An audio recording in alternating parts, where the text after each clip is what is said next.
Барлығыңа сәлем достар. Бүгін біз 2020 жылғы шыққан «Адский ат» фильмнің шолуын талдайтын боламыз. Видео қызықты болу үшін соңына дейін көріңіздер.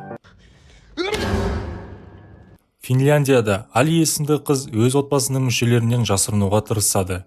Қыз суға секіреді, бірақ аға інілері оны судан шығарып алады. Айдахо қаласында Рекс Койен есімді жігіт банкте кезекте тұр. Жігіт әдемі келген Мэддимен сөйлесу үшін осында келген. Соңында кезегі келіп, Рекс қызбен сөйлеседі. Қарақшылар адамдарға еденге жатуды бұйырады. Рекс жақын тұрған қыздың сөмкесінен мылтықты байқайды. Бірақ ол тіпті қозғалудан қорқады. Барлығы қорқыныштан сескеніп тұр. Тек Койен эмоциясын әрең ұстап тұрады. Қарақшылардың бірі тұтқынды ұрғанда, қыздың сөмкесі Рекстің аяғына қарай құлайды. Сотта прокурор Рекс қаруды ұстап алып банктегі барлық қарақшыларды өлтіргенін хабарлайды. Өкінішке орай атыс кезінде бір әйел қайтыс болды. Адамдар жігітті батыр деп санаса да, судья оны 8 жылға бас бостандығынан айырады. 8 жыл өтеді. Рекс түрмеден шығып, дүкенде бет әлпетімен журналды байқайды. Халық оны әлі де батыр деп санайды, ал тілшілер одан сұхбат алғысы келеді. Сондай-ақ Койеннің екінші тұлғасы бар екенін анықталды. Оның альтер эгосы өте эмоционалды. Отвалите от меня! Пошли нахрен отсюда! Рексті жарықтар қатты ашуландырған соншалық ол үстелді лақтырады. Дегенмен бұл оның қиялының ойы ғана. Өкінішке орай бәрі Койенді батыр деп атай бермейді. Кейбіреулер жігітті нағыз психтің өзі деп санайды. Рекс Пит есімді досына барады. Ол одан заттар мен төлқұжаттарды алып, Финляндияға баратындығын мәлімдейді. Өйткені мұнда бәрі оған маза бермейді. Ол картаға қағазбен түкіріп, жаңа елді өте ғылыми жолмен таңдады. Финдік отбасы фильмнің басындағы сияқты біреудің артынан қуалап келеді. Қашқын қуғыншылардың құтылдым деп ойлап, ағашқа жабысады. Әуежайда Рекс ұшаққа қонуды күтіп отырған кезде, оған тағы бір жанкүйері сөйлеп бастайды. Сонымен қатар оны күдікті ерлі-зайыптылар бақылайды. Жаңа жанкүйерлер пайда болған кезде, Койеннің жүйкесі жұқарып дәретханаға барады. Алайда күдікті жігіт оның соңынан ереді. Он явно к тебе неравнодушен. Орынға оралғанда Рекс күдікті әйелдің күлімсірегенін байқайды. Финляндияға ұшып келгенде ол көшеде таксиді күтеді.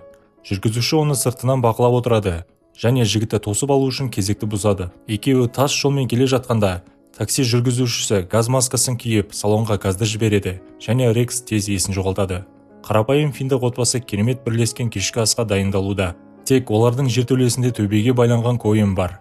Ол байқұстың қолдары байланған және бір аяғы кесілген. Рекс қасіретпен айқайлағысы келді, бірақ дәл сол сәтте біреу аузын қолмен жабады. Бұл оның альтер эгосы еді.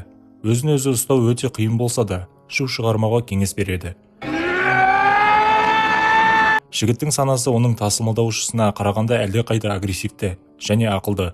Бұл оның өмірінде үлкен рөл атқаратын сияқты.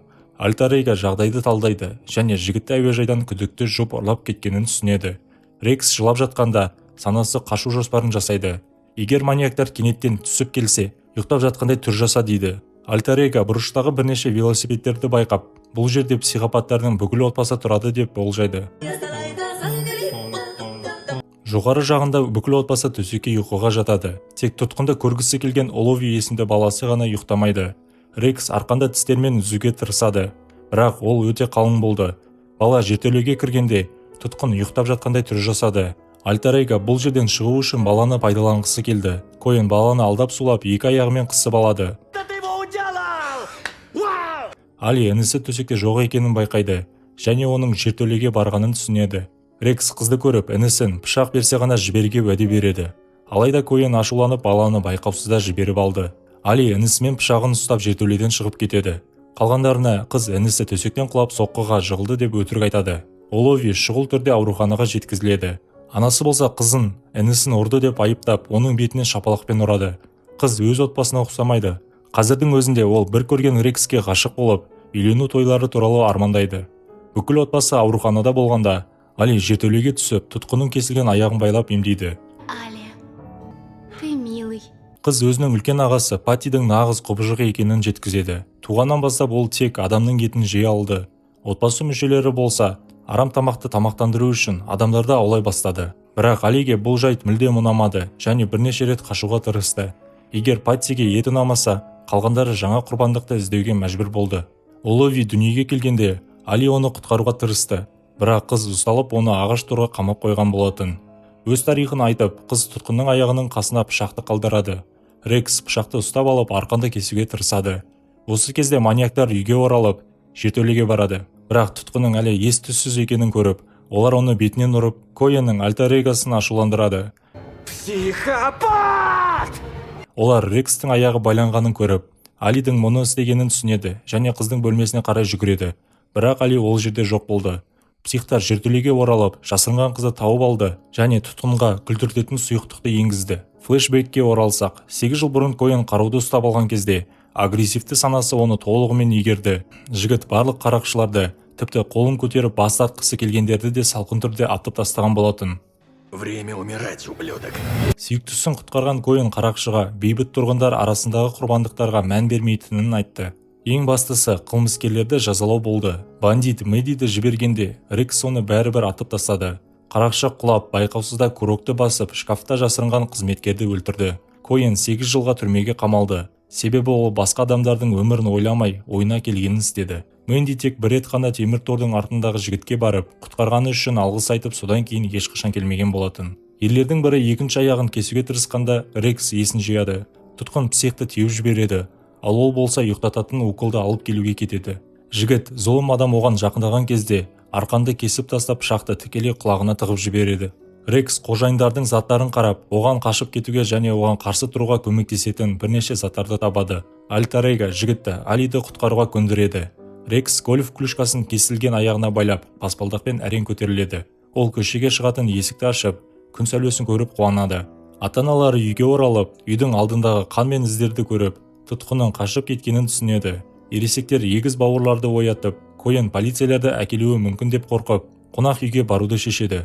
Рекс осы уақыт ішінде үстелдің астында отырды. Ол бірден әкесімен егіздердің бірін құрылыс тапаншасымен өлтіреді.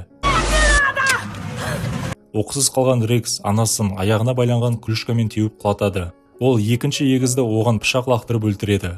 Ал Али болса анасын аяусыз тұншықтырады. Айқастың шуы Алидің ағасын оятады. Ол адамнан гөрі құбыжық сияқты үлкен болды. Патти қайтыс болған туыстарын көріп жынданады. Зымыраннан атылған оқ құбыжыққа ешқандай зиян тигізбеді. Патти Рексті өлтірмекші болды.